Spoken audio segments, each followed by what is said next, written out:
Unit number 3 भारतीय लोकतंत्र के समक्ष चुनौतियाँ। इसके बाद हम यूनिट नंबर 4 में चलेंगे। और क्योंकि यूनिट नंबर 1 और 2 भाग में जो भारतीय संविधान के संदर्भ में उसके वीडियो ऑलरेडी डाले जा चुके हैं, आप उनको वहाँ से मेरे यूट्यूब चैनल से देख सकते हैं। Playlist RBSC political science class 12 भाग 2। आज हम इसमें पढ़ेंगे जातिवाद और सांप्रदायिकता। ये जो चैप्टर हैं उसमें हम आज पढ़ने वाले जाति और जातिवाद का अर्थ पढ़ेंगे, जाति और जातिवाद का स्वरूप पढ़ेंगे, भारतीय राजनीति में जाति की जो भूमिका है उसके बारे में पढ़ेंगे, जातिगत राजनीति की विशेषताओं के बारे में पढ़ेंगे और भारतीय राजनीति पर जातिवाद का जो प्रभाव है, नकारात्मक और सकारात्मक है, उस पर हम चर्चा करेंगे। मुख्य वीडियो की ओर चलें तो हम उससे पहले आपसे आग्रह रहेगा कि आप मेरे इस वीडियो को लाइक करें, सब्सक्राइब करें और शेयर ज़रूर करें ताकि अधिक से अधिक लोगों के पास में ये वीडियो पहुंच सके उन्हें। तो हमारा जो वीडियो है आज का, भारतीय लोकतंत्र के समक्ष चुनौतियों में हम जातिवाद और सांप्रदायिकता के बारे में पढ़ेंगे। तो सबसे पहले आ रहा है जाति। जाति अंग्रेजी भाषा की कास्ट का हिंदी पर्याय है, यानी जाति को अंग्रेजी में कास्ट कहा जाता है। और ये जो कास्ट शब्द है वो पुर्तगाली शब्द कास्टा से बना हुआ है, जिसका अर्थ होता है मतभेद अर्थात जाति व्यवस्था। एक चार्ट के रूप में हम देखें, जाति ये हिंदी शब्द है जो बना है, जो अंग्रेजी के कास्ट शब्द का हिंदी पर्याय है। और ये कास्ट शब्द है वो पुर्तगाली भाषा की कास्टा शब्द से बना हुआ, इसका अर्थ होता है मतभेद। तो इस प्रकार जाति का अर्थ क्या हुआ? मतभेद, यानी लोगों को बांटना, अलग अलग करना। ग्रेसिया डी ओरेटो ने सर्वप्रथम 1665 में जाति या कास्ट शब्द का है सर्वप्रथम प्रयोग किया। तो ये कंपटीशन एग्जाम की दृष्टि से काफ़ी इंपॉर्टेंट है कि किसने जाति का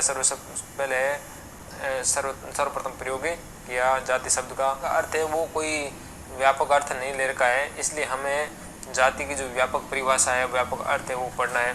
तो हम देख रहे हैं जाति की परिभाषा क्या है। जाति एक सामाजिक संरचना है।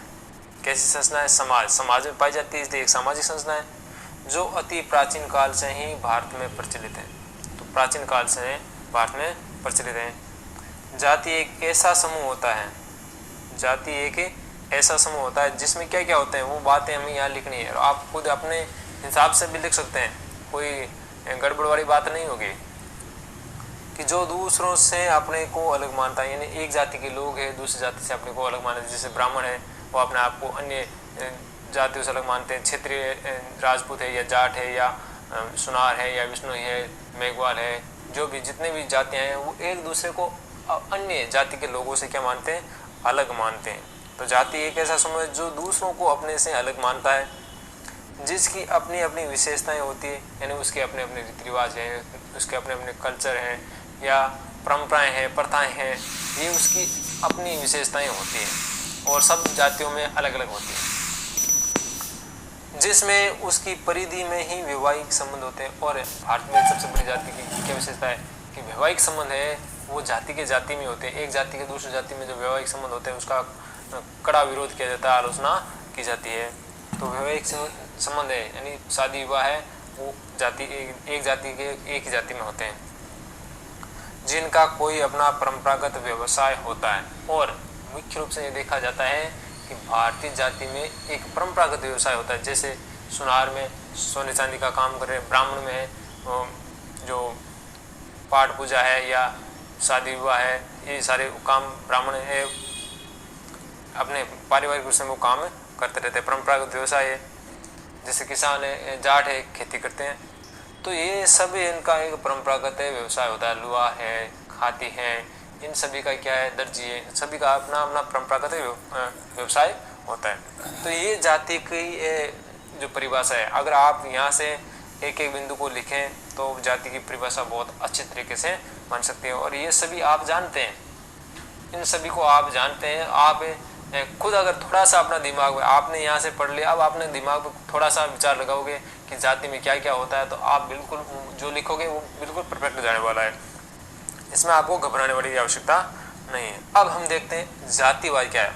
ये तो जाति की परिभाषा थी। अब देखते हैं जातिवाद की क्या परिभाषा है। जातिवाद एक ही जाति के लोगों की वे भावना है, एक ही जाति की, जो अपनी जाति विशेष के हितों की रक्षा के लिए जो अपनी जाति विशेष के हितों की रक्षा के लिए अन्य जातियों के हितों की क्या करते हैं, अवहेलना करते हैं और उनका हनन करने के लिए प्रेरित करते हैं। यानी एक जाति के लोग अपनी ही जाति को महत्व देते हैं, उसको हम क्या कहते हैं, जातिवाद कहते हैं।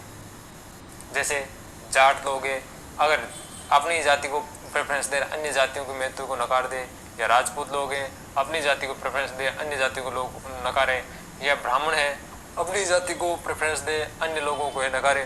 तो लोग अपनी जाति के लोगों की वे भावना जिसमें वो क्या करते हैं, अपनी जाति को विशेष महत्व देते कि हमारा है भला हो जाना चाहिए, हमारे लिए विशेष योजना होनी चाहिए, हमारे लिए विशेष कार्य होने चाहिए, हमारे ये विशेष हित होने चाहिए। बाकी अन्य के हितों को वो देखे ही नहीं, उनकी अवहेलना करे कि हमें क्या मालूम, हमें क्या करना है कि फलाना जाति में क्या सुधार करना है, उन्हें क्या सुविधा चाहिए, हमें उनको कुछ भी नहीं देखना है। यानी वो उसको नज़रअंदाज कर देते हैं या उनकी अवहेलना कर देते हैं। या कभी कभी क्या होता है कि वो उनका हनन करने का प्रयास भी करते हैं कि जो दूसरी जाति के लोग हैं उनके अधिकारों का या उनका शोषण करने का प्रयास करते हैं, उनकी स्वतंत्रताओं का हनन करते हैं। तो ऐसी जो भावना है वो क्या कहलाएंगी, जातिवाद कहलाएगी। तो शॉर्ट रूप में आप सीधा लिख सकते हैं कि एक जाति के लोगों द्वारा अपनी जाति को अन्य जातियों से ज़्यादा महत्व देना जातिवाद है। अब आगे देखते हैं जाति और जातिवाद का स्वरूप।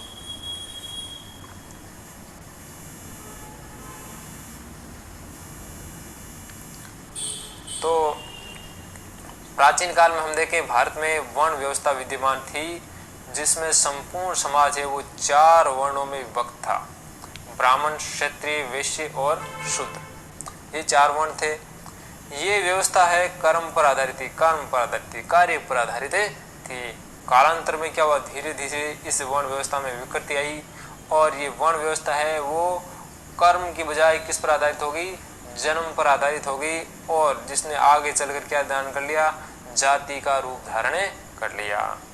यानी ये जो जाति व्यवस्था, ये जो वर्ण व्यवस्था थी उसमें कठोरता आई, रूढ़िवादिता आई। उसके कारण जो उस वर्ण व्यवस्था में के लोग हैं अब अपना जो व्यवसाय है या अपना वर्ण बदलने में है, अपने आप को असक्षम पाने लगे, तब उस व्यवस्था को क्या कहा जाने लगा, जाति व्यवस्था कहा जाने लगा। और उस जाति में अब जो जिस जाति में जन्मा उसी जाति करेगा। पहले वर्ण व्यवस्था में ऐसा होता था कि जो जिस जाति में जिस वर्ण में जन्मा है वो अपना वर्ण चेंज कर सकता है कि जैसा कर्म होगा उसका वैसा ही वर्ण होगा। परंतु अब जाति में ऐसा नहीं है। अब जाति में अगर ब्राह्मण में जन्मा है तो ब्राह्मण ही रहेगा, शूद्र में अगर मेघवाल जाति में जन्मा है तो वो मेघवाल ही रहेगा। ऐसी व्यवस्था जाति व्यवस्था में आ चुकी है, यानी उसमें कोई परिवर्तन नहीं हो सकता। यानी रूढ़िवादिता है, कठोरता है इसमें। जातिवाद का अगर हम सामाजिक स्वरूप देखें और राजनीतिक स्वरूप देखें, दो तरह के स्वरूप है जातिवाद के, एक सामाजिक स्वरूप, दूसरा राजनीतिक स्वरूप। जातिवाद ने जहाँ एक और विभिन्न समाजों में एकता प्रदान की है, तो एक जाति के लोगों में जातिवाद की जो भावना होती है उस जाति में एकता प्रदान करती है, उस जाति को जोड़ती है। जैसे मान लो कि जाटवाद है तो जाटवाद है सभी जाटों को एक साथ जोड़ता है, राजपूतवाद है सभी राजपूतों को एक साथ जोड़ता है, ब्राह्मणवाद है सभी ब्राह्मण लोगों को एक साथ जोड़ता है। तो ये क्या करता है कि जहाँ जातिवाद एक और सभी समाजों में एकता प्रदान कर उन्हें जोड़ने का प्रयास करता है, वहीं दूसरी ओर क्या करता है, एक तरफ तो जोड़ने का काम करता है, वहीं दूसरी ओर क्या करता है, तोड़ने का काम भी करता है। वहीं दूसरी ओर इस व्यवस्था ने एक जाति से दूसरी जाति के बीच में टकराव को बढ़ावा दिया है और जिससे क्या हुई, सामाजिक सद्भावना को बिगाड़ने का कार्य भी किया है। यानी दोनों एक जाति के लोग हैं दूसरी जाति के लोगों के साथ टकराव की स्थिति में रहेंगे तो जिससे सामाजिक सद्भावना बिगड़ेगी। दूसरा हम देखते हैं उदाहरण जातिवाद का राजनीतिक स्वरूप। राजनीतिक स्वरूप क्या है? जातिवाद के राजनीतिक स्वरूप ने राष्ट्रीय राजनीति पर काफी दुष्परिणाम डाला है। यानी जातिवाद की इस राजनीतिक प्रक्रिया, जातिवाद में जब राजनीति घुस गई है, राजनीतिक प्रक्रिया घुस चुकी है तो उससे राष्ट्रीय राजनीति पर काफी दुष्परिणाम निकले हैं, जिसका आगे हम उसके प्रभाव पड़ेंगे उसमें स्पष्ट रूप से आपको समझ में आ जाएगा। आज है जाति आधारित वोट बैंक की राजनीति, यानी राजनीति जो हो रहा है, चुनाव जो हो रहे हैं वो जाति आधार पर होने लगे, वोट है उस जाति के आधार पर डाले जाने लगे हैं। आज जाति आधारित वोट बैंक की राजनीति ने न केवल समाज को बांटने का काम किया है बल्कि आपस में द्वेष और अलगाववाद को भी बढ़ावा दिया है। इससे है हमारे जो लोकतंत्र की है जो संविधान, इससे संविधान आधारित हमारा जो लोकतंत्र है उसकी नींव है वो हिलने लगी है। अब हम देखते हैं कि भारतीय राजनीति में जाति की भूमिका क्या है। स्वतंत्रता के बाद में भारतीय राजनीति में जाति की भूमिका है वो काफ़ी महत्वपूर्ण रही है। उसने काफ़ी महत्वपूर्ण भूमिका अदा की है। के.एन. मेनन ने एक निष्कर्ष निकाल कर ये कहा कि स्वतंत्रता के बाद में भारत के राजनीतिक क्षेत्र में जाति का प्रभाव पहले की अपेक्षा है बढ़ा है। ये के.एन. मेनन का कथन है कि भारतीय जो राजनीतिक क्षेत्र है उसमें जाति का प्रभाव पहले के बजाय अब क्या है, ज़्यादा बढ़ा है। इसी प्रकार जो मॉरिस जोन्स थे जिन्होंने भारतीय राजनीति का अध्ययन किया था, उन्होंने कहा कि जाति के लिए राजनीति का महत्व और राजनीति के लिए जाति का महत्व पहले की अपेक्षाएं बढ़ चुका है। इसका एक सीधा सा अर्थ हम बता सकते हैं कि भारतीय राजनीति में जाति की भूमिका बहुत ज़्यादा महत्वपूर्ण हो गई है। जयप्रकाश नारायण के शब्दों की हम बात करें तो उन्होंने कहा है कि जाति भारतीय राजनीति में एक महत्वपूर्ण दल है, यानी वो एक आधिकारिक दल नहीं है, फिर भी एक बहुत ही महत्वपूर्ण दल है। उसके पास में वोट होती है, वोटों की शक्ति होती है, इसलिए राजनीतिक दल है जातियों के पीछे दौड़ते रहते हैं। इस कथन को मद्देनजर रखते हुए हमें भारतीय राजनीति की जो जाति की जो भूमिका है उसके निम्नलिखित रूपों की है चर्चा करेंगे कि भारतीय राजनीति में जाति की भूमिका किस प्रकार है। पहला हम देखें निर्णय प्रक्रिया में जाति की भूमिका। तो हमारे देश में जो विभिन्न जातीय संगठन है वो शासन प्रशासन की जो निर्णय प्रक्रिया को है वो प्रत्यक्ष अप्रत्यक्ष रूप से प्रभावित करते हैं। यानी सरकार जो भी डिसीजन लेती है, प्रशासन जो भी डिसीजन लेता है वो जाति को ध्यान में रख लेता है, जातीय संगठनों को ध्यान में रख लेता है। और वो जातीय संगठन है अपने हितों के अनुसार है सरकार के निर्णय परिवर्तन कराने में सक्षम है, और अगर उनके हितों के प्रतिकूल हो तो उन निर्णयों को रोकने में भी सक्षम है। विभिन्न जातीय संगठन क्या करते हैं, अपने हितों के अनुसार निर्णय करने और अपने हितों के प्रतिकूल अगर कोई निर्णय हो जाता है तो उसको रोकने का प्रयास करते रहते हैं। जैसे वे जातियां जिनको आरक्षण का लाभ नहीं मिल रहा है, वो क्या करते हैं, आरक्षण प्राप्ति के लिए प्रयास करते हैं। दूसरा, जिन जातियों को आरक्षण का लाभ प्राप्त है वो क्या करते हैं, उस आरक्षण की समय सीमा बढ़ाने के लिए प्रयत्न करते हैं, क्योंकि संविधान में स्थायी रूप से आरक्षण नहीं दिया गया है, एक समय सीमा के तहत दिया गया है जिसकी बार बार समय सीमा बढ़ाई जाती है। तो जिनको आरक्षण मिला वो समय सीमा बढ़ाने में लगे होते हैं, और जिनको आरक्षण नहीं मिला है वो आरक्षण प्राप्ति के लिए लगे होते हैं। तो जिन जातियों को सुविधाएं मिली हुई है वो जातियां अपनी सुविधाओं को यथावत बनाए रखने का प्रयास करती है, और जिन जातियों को सुविधाएं नहीं मिली, उनके लिए योजना नहीं है, तो वो योजना लागू कराने के लिए प्रयास करते रहते हैं। या कभी किसी सरकार के प्रशासन का अगर फैसला किसी जाति के खिलाफ होता है तो वो उस जाति के संगठन उस फैसले को उस निर्णय को बदलवाने का भी प्रयास करते हैं। तो हम देख सकते हैं कि जो भी निर्णय लेती है सरकार प्रशासन उसमें जाति की भूमिका महत्वपूर्ण होती है। दूसरा हम देखते हैं जातिगत आधार पर प्रत्याशी को चुनाव में हम देखते हैं जो भी राजनीतिक दल है प्रत्याशी चुनेगी, कैंडिडेट चुनेगी, चाहे लोकसभा हो, राज्यसभा हो या स्थानीय निकायों के चुनाव हो या पंचायत राज व्यवस्था के जो चुनाव हो, तो उनमें हम देखते हैं चुनाव में राजनीतिक दल अपने उन्हीं प्रत्याशियों का चयन है जो जाति के आधार पर करती है। यानी जिस क्षेत्र में जिस जाति की जनसंख्या ज़्यादा है उस क्षेत्र में उसी जाति का कैंडिडेट उतारा जाएगा। यदि किसी क्षेत्र में जिस जाति का बाहुल्य होता है राजनीतिक दल उसी जाति से संबंधित व्यक्ति को ही अपना प्रत्याशी बनाते हैं। मान लो जैसे नागौर क्षेत्र में अधिकांश जाट बाहुल्य है, तो उसके कारण लगभग 6 से 7 सीटों पर है जाट कैंडिडेट उतरते हैं। 10 में से 6 से 7 जाट कैंडिडेट तो निश्चित रूप से ही उतारे जाएंगे। साथ ही राजनीतिक दल क्या करते हैं, अपने संगठन के चुनाव और नियुक्तियों में भी जाति समीकरणों का है विशेष ध्यान रखते हैं। यानी अपने जो आंतरिक संगठन का भी अगर निर्माण करना तो उसमें भी जाति विशेष के लोगों को है वो महत्व देकर उनकी नियुक्तियां प्रदान करेगी।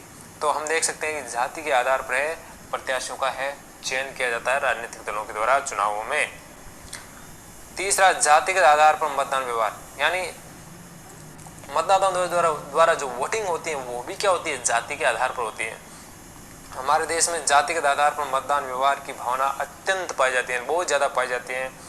चुनाव में किसी गांव या क्षेत्र विशेष की जनता जातिवाद के बहकाव में आकर एक विशेष दल को वोट दे बैठती है, और ये जो व्यवस्था है हमारे देश में पंचायत राज चुनाव में इसका स्पष्ट प्रभाव देखने को मिलता है। यानी लोग ये कहते हैं कि ये तो अपनी जाति का है, यहाँ इसी को वोट देंगे, चलो काम नहीं करेगा तो कोई बात नहीं, है तो अपनी जाति का, कम से कम ये तो आगे बढ़ेगा, ये तो अपना विकास करेगा।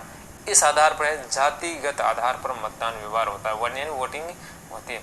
हालांकि ये निश्चित है, ये भी सही है कि लोकसभा में इसका प्रभाव कम है, उससे ज़्यादा थोड़ा सा ज़्यादा हम बढ़े, विधानसभा में थोड़ा इसका ज़्यादा प्रभाव होगा। परंतु पंचायत राज व्यवस्था में जो भी चुनाव होते हैं, चाहे पंच सरपंच हो या प्रधान के चुनाव हो, या पंचायत समिति के सदस्यों का चुनाव हो, या जिला परिषद के सदस्यों का चुनाव हो, तो इनमें जातिगत आधार पर है वोटिंग बहुत ज़्यादा होती है। चौथा हम देखें, मंत्रिमंडल निर्माण में जातिगत प्रतिनिधित्व, यानी जब कोई राजनीतिक पार्टी चुनाव जीत जाती है, उसके बाद में जब मंत्रिमंडल का निर्माण होता है तो वहाँ पर भी अलग अलग जातियों का प्रतिनिधित्व देखा जाता है। राजस्थान में, ये महाराष्ट्र, उत्तर प्रदेश, ये गुजरात है, या पंजाब है, मध्य प्रदेश है, आंध्र प्रदेश है, यहाँ बिहार है, तो यहाँ पर जाति का है बहुत ही ज़्यादा वर्चस्व है। और मंत्रिमंडल निर्माण में है जातिगत प्रतिनिधित्व भी दिया जाता है कि किस जाति के कितने मंत्री बनेंगे, फला जाति के कितने मंत्री बनेंगे, तो वो सब प्रतिनिधित्व जनता द्वारा, राजनीतिक दलों द्वारा दिया जाता है। तो सभी राजनीतिक दल है चुनाव में बहुमत प्राप्त करने के उपरांत मंत्रिमंडल निर्माण में जातीय संतुलन का विशेष ध्यान रखते हैं। मंत्रिमंडल में जातीय समीकरणों के अनुसार विभिन्न जातियों को प्रतिनिधित्व प्राप्त होता है। ऐसा केवल संघीय सरकार या प्रांतीय सरकारों में ही नहीं होता, बल्कि स्थानीय शासन यानी पंचायत राज में भी देखने को मिलता है। हमें केवल जो राज्य सरकार या केंद्र सरकार में ही देखने नहीं मिलता, बल्कि पंचायत राज व्यवस्था में भी ये समीकरण देखने को मिलता है कि किसको प्रधान बनाया जाना है, किसको प्रधान बनाया जाना है, किसको है जिला प्रमुख बनाया जाना है, किसको जिला उप प्रमुख बनाया जाना है। तो वहाँ पर भी है जातिगत आधार पर है ये प्रतिनिधित्व की बातें होती है। जातिगत दबाव समूह, हमारे देश की राजनीतिक व्यवस्था में जातीय संगठन दबाव समूह के रूप में कार्य करते हैं, और जातीय संगठन चुनाव में टिकट प्राप्त करने के लिए, मंत्रिमंडल में स्थान प्राप्त करने के लिए, और जातीय हितों के अनुसार निर्णय कराने के लिए, और जातीय हितों के विरुद्ध होने वाले निर्णय को रोकने या बदलने के लिए सरकार पर निरंतर दबाव डाल देते हैं। यानी जाति के दबाव समूह ये काम करते हैं। यानी जाति जितने भी जाति के संगठन हैं, चाहे जाट महासभा हो, राजपूत महासभा हो, ब्राह्मण महासभा हो, विष्णु महासभा हो, जितने भी तरह के ये जातीय संगठन हैं, वो क्या करते हैं, सरकार पर प्रेशर डालते हैं, दबाव डालते हैं अपने कार्यों को करने के लिए। वो कैसे भी हो सकता है, जैसे चुनाव आते हैं तो वो लोग टिकट प्राप्ति के लिए प्रयास करते हैं कि हमारी जाति के लोगों को टिकट दिया जाए। जब सरकार चुनाव जीत जाती है तब वो मंत्रिमंडल में मंत्री बनने के लिए, स्थान प्राप्त करने के लिए सरकार पर प्रेशर डालते हैं, और सरकार पर है अपनी जाति के अनुसार निर्णय करने के लिए, अपनी जाति के अनुसार विशेष हित या योजनाएं चलाने के लिए दबाव डालते हैं। और कभी जाति के विरुद्ध अगर कोई निर्णय हो जाता है तो उसको रोकने और बदलने के लिए भी सरकार पर प्रेशर डाला जाता है। जैसे हम देखते हैं वर्तमान में गुर्जर जाति के विभिन्न संगठनों ने क्या किया था, वर्ष 2008 से पिछड़ा वर्ग के तहत 5% का आरक्षण लाभ प्राप्त करने के लिए सरकार पर निरंतर दबाव डाला, और जिसके फलस्वरूप क्या हुआ, वर्तमान में आज उनको 5% आरक्षण मिल रहा है। हालांकि ये जरूरी है कि वो कोर्ट के निर्णय के अधीन है, परंतु आज उनको लाभ मिल रहा है। ये हम देखते हैं जैसे जैसे चुनाव आते हैं, राजनीतिक दल जो प्रत्याशी है वो जाति का सहारा लेकर चुनाव जीतने का प्रयास करते हैं। राजनीतिक दल और उम्मीदवार प्राय चुनाव में खुलकर जाति का सहारा लेते हैं। चुनाव जीतने के लिए जातीय समीकरण बनाए जाते हैं कि किस जाति के कितने वोट हैं, कि हमें इस जाति के पक्ष में बोलेंगे तो इतने वोट हमारे जाने वाले हैं, इस जाति के पक्ष में बोलेंगे इतने वोट जाने वाले हैं, इसके पक्ष में बोलेंगे इतने वोट जाने वाले। तो वो उन सारे समीकरणों को ध्यान में रख कर जाति के आधार पर वोट मांगने का प्रयास करते हैं। कई बार तो क्या होता है कि किसी बहुल जाति क्षेत्र में जो बड़ी जाति है उनके बड़े बड़े नेताओं को चुनाव प्रचार करने के लिए विशेष रूप से भेजा जाता है।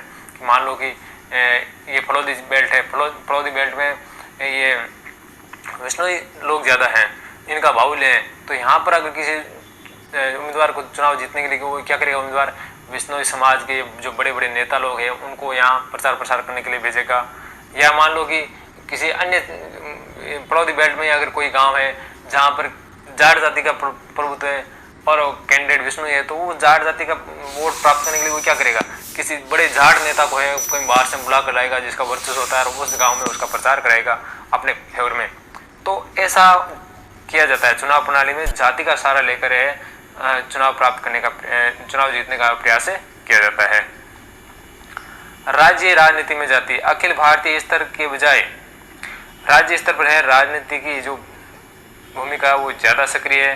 राजस्थान है, बिहार है, उत्तर प्रदेश है, केरल है, आंध्र प्रदेश है, जो जैसे अनेक राज्यों में जातिगत राजनीति का पूर्णतः बोलाबाला है। यानी राज्य स्तर पर जो राजनीति है उसकी सक्रियता ज़्यादा है, जबकि केंद्रीय स्तर पर यानी संघीय स्तर पर है वो उस राज्य जो जाति की राजनीति है वो उसकी भूमिका कम है। नौवां हम देखें जाति के आधार पर राजनीतिक अभिजनों का उदय, यानी जाति के आधार पर जो भी राजनीतिक संगठन बने हुए उनसे नए एक अभिजन वर्ग का भी उदय होता है। कैसे? जातीय संगठनों में उच्च पदों पर आसीन लोग राजनीति में महत्वपूर्ण स्थान प्राप्त करने में सफल रहते हैं। यानी जो विशेष अभिजन लोग क्या होते हैं, बहुत कम ऐसे लोग जिनके पास में सत्ता की या प्रभाव की चाबी होती है वो अभिजन लोग होते हैं। और ये लोग क्या करते हैं, राजनीतिक सत्ता प्राप्त करने के लिए प्रयासरत रहते हैं और जब सत्ता प्राप्त कर जाते हैं तो विभिन्न महत्वपूर्ण पदों पर आसीन रहते हैं। तो जातीय संगठनों में भी जो उच्च पदों पर जैसे अध्यक्ष हैं या उपाध्यक्ष हैं या अन्य जो पदाधिकारी हैं वो क्या करते हैं, राजनीति में भी महत्वपूर्ण स्थान प्राप्त करने में सफल रहते हैं वो, और फिर आगे चलकर वो राजनीतिक अभिजन बन जाते हैं। जैसे विभिन्न जातियों के जो राष्ट्रीय या राज्य स्तर के अध्यक्ष या अन्य पदाधिकारी हैं वो राजनीतिक अभिजन के रूप में स्थान प्राप्त कर लेते हैं। ये लोग राजनीति में भले ही खुलकर जातिवाद का सहारा नहीं लेते हो, परंतु ये लोग सदैव अपने जाति हितों की प्रत्यक्ष या अप्रत्यक्ष रूप से है पैरवी सदैव करते रहते हैं। यानी अपने जाति हितों को, अपने जाति के हितों का जो है वर्चस्व बनाए रखने के लिए हमेशा ये प्रयत्न करते रहते हैं। जाति और प्रशासन, जाति का प्रशासन से बड़ा गहरा संबंध है। वर्तमान में हम देखें राजस्थान है, हरियाणा है, गुजरात है आदि में विभिन्न जातीय संगठन वो जाति के आधार पर है लोग यानी सरकारी नौकरियों में आरक्षण की मांग कर रहे हैं ताकि विभिन्न जातीय लोगों को है प्रशासन में उचित भागीदारी मिल सके। कि लोग चाहते हैं कि प्रशासन में है उनकी जाति के लोग आए ताकि उनका काम बड़ी आसानी से हो जाए। जाट चाहते हैं कि जाट लोग प्रशासन में ज़्यादा है, ब्राह्मण चाहते हैं कि ब्राह्मण लोग हैं प्रशासन में ज़्यादा है, या मेघवाल चाहते हैं मेघवाल लोग प्रशासन में ज़्यादा है। तो विभिन्न जाति के लोग हैं वो चाहते हैं कि प्रशासन में उनके लोग ज़्यादा है, उससे क्या हो उनका काम बड़ी आसानी से हो जाएगा। इसलिए सभी चाहते हैं कि जाति के आधार पर है आरक्षण का लाभ दिया जाए। भारत में लोक नियोजन में हम देखें अनुसूचित जाति को 15% आरक्षण दिया गया है, अनुसूचित जनजाति को 7.5%, अन्य पिछड़ा वर्ग को 27% आरक्षण दिया गया है। हाल ही में सामान्य वर्ग के लोगों को भी, सामान्य वर्ग के जो पिछड़े लोग हैं EWS है उनको भी है 10% आरक्षण का लाभ दिया गया है। और राजस्थान में हम देखें तो गुर्जर जातियों को भी विशेष पिछड़ा वर्ग के 5% का लाभ दिया गया है। तो जाति के आधार पर जो आरक्षण दिया गया है उससे क्या है उस जाति के लोग हैं वो प्रशासन में आएंगे और लोग हैं उनके अनुसार है अपने कार्य निकलवाएंगे। तो ये भारतीय राजनीति में जाति का प्रभाव था।